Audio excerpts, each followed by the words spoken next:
we have a bunch of local guys who have entered the draft process, who have an opportunity to hop in. So let's go and go through some of the list of folks who we think could go early, who we think could go late, who might have to try and find a team in training camp, things like that.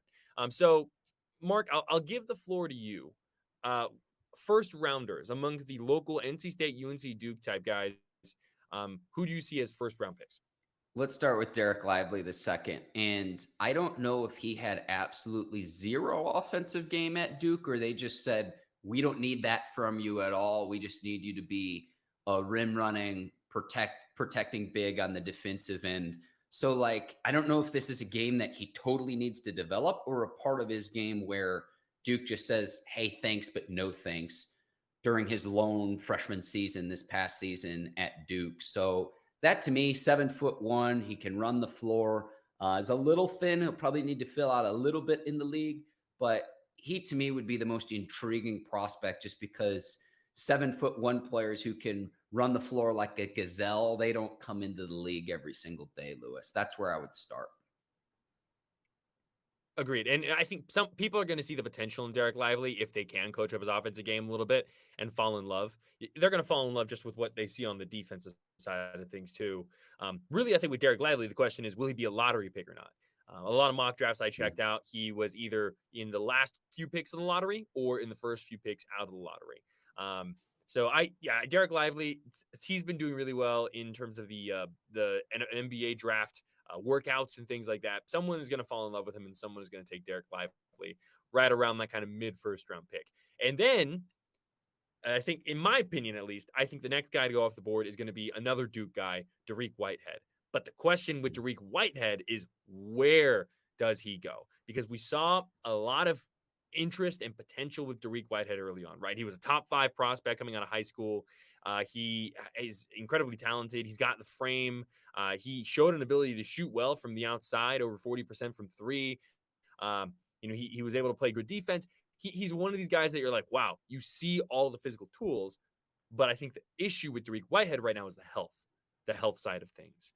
He had some injuries during this season that kind of held him back at Duke, where he missed some time.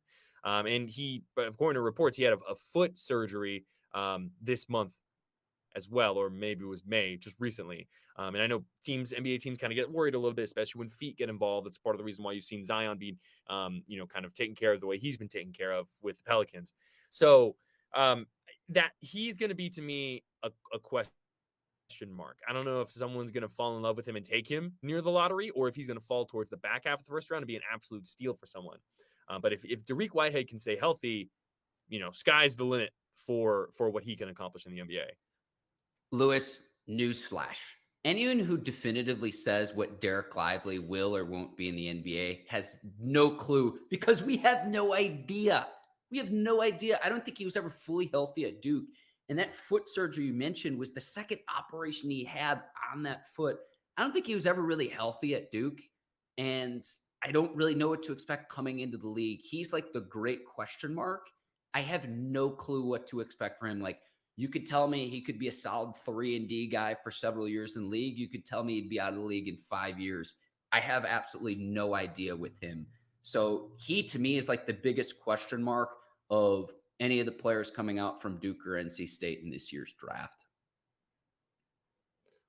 But that's, to me, that could end up being something that benefits him, right? Because if he falls and ends up going to a franchise that has the ability to take a risk on a player in the late first round, where he can go and have someone will have the patience to work with him through, whether it be the injuries or whether it be like the more developmental things.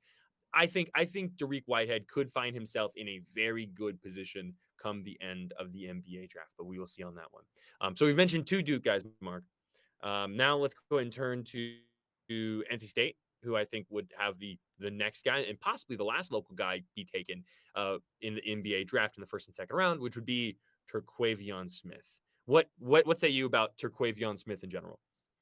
Anyone who can put the ball in the hoop can get paid, and paid for a long time, Luis Fernandez. And I was honestly surprised he didn't come out after his freshman year. Oh, yeah. Like, I was surprised he didn't come out after his freshman year, but thought he had a nice sophomore season too. NC State had great guard play this past year with Smith, with Jarkel Joyner, who we'll talk about here in a second, and then is it Morsel, their third guard, who is they had terrific guard play, but getting the Wolfpack back to the NCAA tournament, and this guy just found ways to score. Again, another guy where I think he could fill out a little bit. I think as a young player, there are other veteran players who be able to throw their weight around and be able to have their way to get to their specific spots on the floor. But someone who I do think has a very promising career, he can be a solid pro for a long, long time. I was just surprised he came back to NC State after I know he went through the draft process a year ago, didn't hire an agent, and then decided, hey, I'm going to come back and play another season in Raleigh. But if you can put the ball in the hoop as a role player, as a bench guy, there's always going to be a need for that in the NBA. Yeah. No, and anytime you can have someone who can score, they're going to have an opportunity. I think he has really underrated defensive instincts. He was a lot better with catch and shoot threes than his overall three percentage would indicate. His ability just to kind of be a pull-up shooter, I think, is also really great. The one comparison I've seen it floated around a few times, which I think is a huge compliment to Terquavion Smith, is Lou Williams, who just retired. And Lou Will was the epitome of sixth man. You know what I mean? So I think if Terquavion is one of those guys who I feel is very interesting. I'd love to see where his kind of career path goes. I do agree. I would love to see him put on a little bit more weight. He's like, I think it's like 6'4", 164. So he's got the length. It's just a matter of, okay, let's get a little bit more meat on those bones, if you will. But yeah, I think Terquavion Smith is going to be a really good contributor for a team. Probably getting drafted. All the mocks I've seen him have him in the second round. It's just kind of depending on where in the second round, but I think he could find himself in a really good position to contribute early on.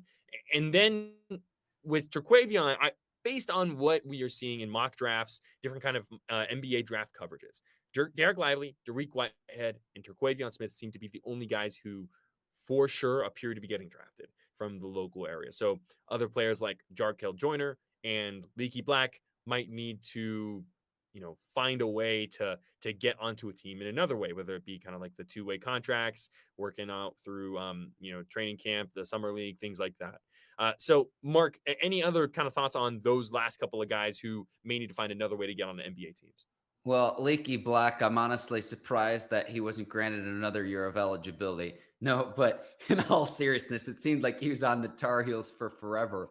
Leaky Black, it's can you get with a shooting coach and develop catch and shoot ability from the outside, because it's not every day that you can be 6'9" and move laterally the way that he does. I think the defensive ability, the athleticism is there. It's going to be the outside shooting for him. Is that something that he can develop as a pro for him? And then Jarkel Joyner is a little bit older than most of these prospects. Now, he had to sit out a year when he went from Cal State Bakersfield to NC State.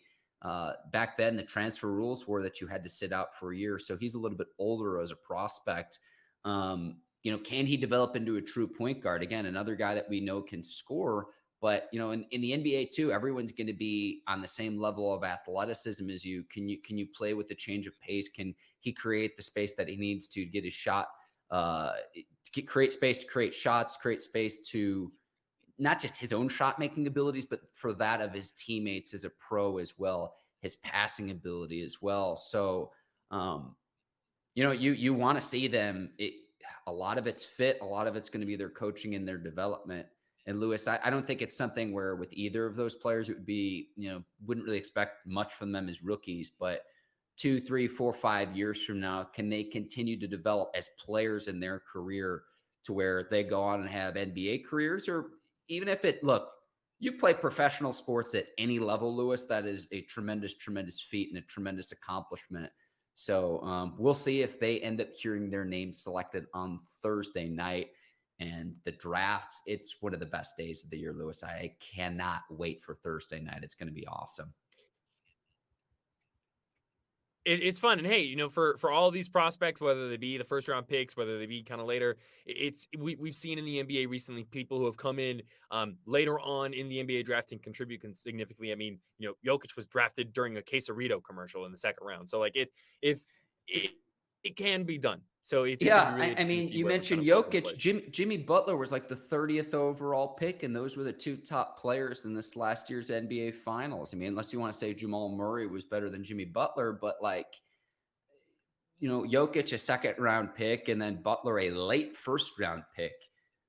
Again, you go to the right system, you go to the right coach, the right organization, you can develop. And like, look, those guys are more the exception and not the rule, but that's all part of the intrigue and the mystique of Thursday night. And I hope it's a chaotic night. I mean, like, look, Lewis, we're mentioning Zion before.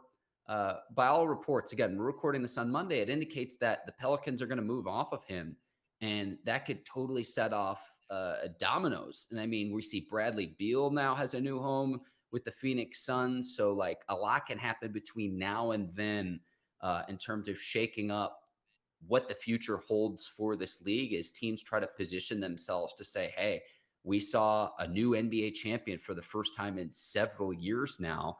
I mean, I know the Heat have been in the mix the last several years, but with Denver winning, it's just like you get the right pieces, you get the right fit together. And again, Thursday night, Wembanyama is going to the Spurs, but really beyond that, there's so much up in the air, really starting at 2 when Charlotte picks on Thursday night. And it's like I'm going to be on the edge of my seat between now and then.